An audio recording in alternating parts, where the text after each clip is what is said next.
You ready? Yes. 5. Don't be nervous. Okay. 4, 3, 2, 1. You got it.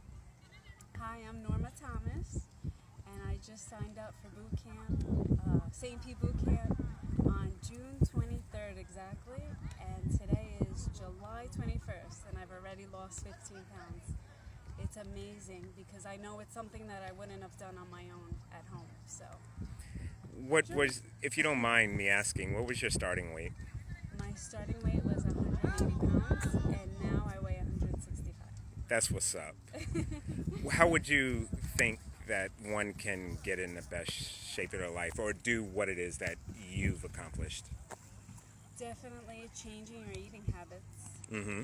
And I eat lots of fruits and vegetables and a good lean meat, and definitely moving. I used to come home and just sit on the couch, so Yeah. St. Pete boot camp just pushes me harder. 'Cause And I'm you working kick out butt. with other people. Yeah. Yeah. So I'm competitive. That's Even what's though I'm a up. little slower than them.